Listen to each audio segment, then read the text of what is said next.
इस जीवन में मनुष्य केवल 3 चीजों के पीछे भागता है। छाया अर्थात सहारा, संबंध। काया अर्थात सुंदर सुबल शरीर। और तीसरी माया अर्थात ऐश्वर्य। अब अचंभित करने वाली बात यह है कि समय आने पर यही 3 वस्तुएं हैं जो सबसे पहले आपका त्याग करती हैं। अंधकार में छाया आपको त्याग देती है, बुढ़ापे में काया आपको त्याग देती है, और अंत में ये माया भी आपको त्याग ही देती है। ये कुछ काम नहीं आता जिसके पीछे आप जीवन भर दौड़े जा रहे थे। यदि कुछ काम आता है तो वो है आपका प्रेम पूर्ण व्यवहार जो आपने संसार को दिया। ये प्रेम ही है जो अंधकार में दिया बनकर आपको प्रकाश देगा। ये प्रेम ही है जो बुढ़ापे में हाथ बनकर आपको शक्ति देगा, सहारा देगा। और जब आपके पास धन नहीं होगा तो यही प्रेम आपको संयोग देगा। इसलिए इस जीवन में यदि कुछ कमाना है तो केवल प्रेम कमाएं। यदि आप भी मेरी भांति दूर की सोचते हैं तो केवल प्रेम कमाएं। और आप इसी प्रेम के साथ कहीं राधे राधे। संसार में नियति बहुत कुछ निश्चित करती है, जैसे हर एक वस्तु की सीमा।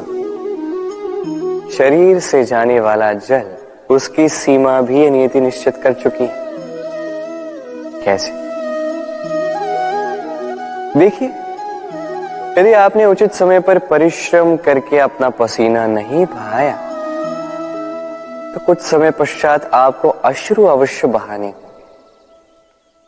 क्योंकि सब कुछ यदि भाग्य से मिल भी जाए उसे कर्म से रक्षित करना पड़ता है। यदि परिश्रम करते रहोगे तो जो पाया है उसे सहेज कर रख पाओगे, और जो आप पाना चाहते हैं वो अवश्य पालोगे। किंतु यदि परिश्रम से दूर रहे तो जो पाया है उसे तो खो ही दोगे, और जो पाना चाहते हैं उसका तो प्रश्न ही नहीं होता, और बहाओगे तो केवल अश्रु। अब चयन आपका है। क्या बहाना चाहेंगे? पसीना या अश्रु? राधे राधे। तभी आप किसी झरने के पास बैठे और बस ध्वनि सुनी।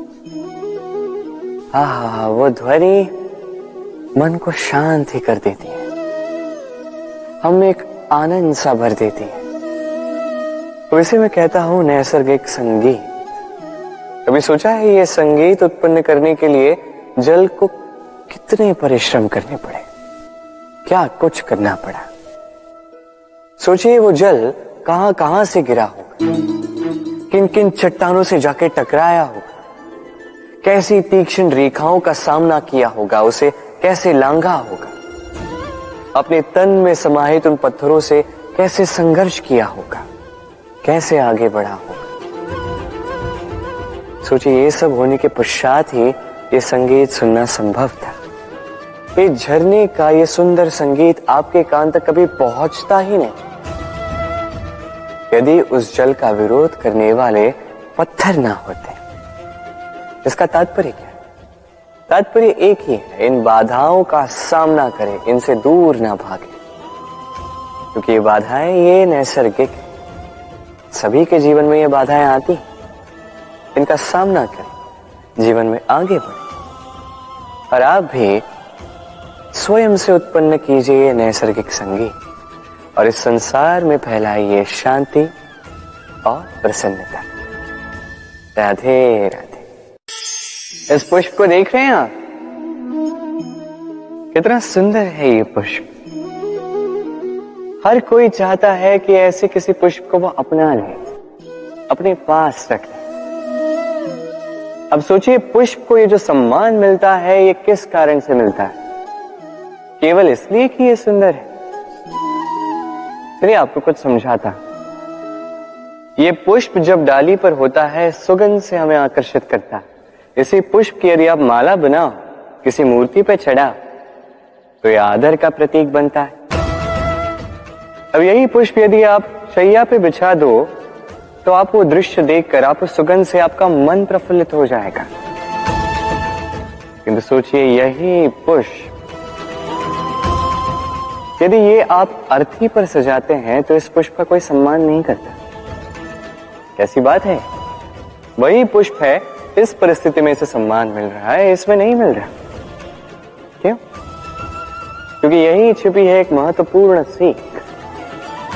इसका सार ये है कि सम्मान व्यक्ति या वस्तु का नहीं किया जाता, सम्मान किया जाता है समय और स्थिति का। अब समय जो है, समय हमारे वश में तो है नहीं, हमारे वश में है स्थिति। हमारी स्थिति कैसी होगी इसका निर्णय स्वयं हम लेंगे, और जैसी हमारी स्थिति होगी वैसा हमारा सम्मान होगा। तो आइए मेरे साथ प्रेम से कहिए, राधे राधे।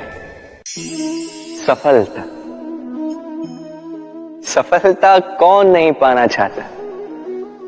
हर एक व्यक्ति चाहता है कि सफलता स्वयं आकर उसके कदम चूमे।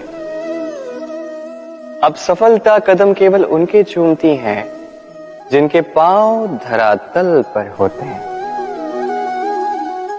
जो स्वप्न की आशा में उड़ते नहीं, जो यथार्थ के धरातल से जुड़े होते हैं, वो भी दृढ़ता के साथ। सफलता उनको नहीं मिलती जो घर पे बैठे बैठे केवल स्वप्न देखते हैं। सफलता स्वयं चलकर उनके पास जाती है, जो निरंतर प्रयास करते हैं, जो परिश्रम करते हैं और अपने इस जीवन को दूसरों के लिए स्वप्न बनाकर दिखाते हैं। तो चयन आपका है। सफल सभी होना चाहते हैं, स्वप्न सभी साकार करना चाहते हैं। स्वप्न तभी साकार होंगे जब परिश्रम करोगे, और सफलता तभी तक आपके साथ रहेगी जब तक आप विनम्र रहोगे। तो आइए मेरे साथ प्रेम से कहिए, राधे राधे। समस्याएं, अब समस्याएं किसके जीवन में नहीं होती? हर एक के जीवन में समस्याएं होती, और ठीक है, जीवन है तो समय के साथ समस्याएं आती ही। किंतु क्या सारी समस्याएं समय ही लाता है? नहीं, आप सारी समस्याओं का श्रेय समय को नहीं दे सकते। ये अधिकतर समस्याएं तो ऐसी होती हैं जिन्हें हम स्वयं आमंत्रित करते हैं कि समस्याओं आओ, मैं आपकी प्रतीक्षा कर रहा हूं। कैसे? अब ये निर्भर करता है आपकी हाँ और ना। अधिकतर समस्याएं इसलिए आती क्योंकि हम बार बार हाँ कहते जाते हैं, और अधिकतर समस्याएं इसलिए आती हैं क्योंकि हम उचित समय पर ना नहीं कह पाते। इसलिए बिना सोचे समझे किसी भी बात या किसी भी प्रस्ताव का समर्थन करना आपको बहुत बड़े संकट में डाल सकता है। वहीं कभी ना कह पाना, ये आपको उससे भी बड़े संकट में डाल सकता है। इसलिए स्मरण रखिए, ये अत्यंत महत्वपूर्ण सीख। सदैव सोच समझकर ही हाँ कीजिए, और दृढ़ता के साथ ही ना कीजिए, और विश्वास कीजिए आपका जीवन अत्यधिक सुखमयी हो जाएगा। तो आइए मेरे साथ प्रेम से कहिए, राधे राधे।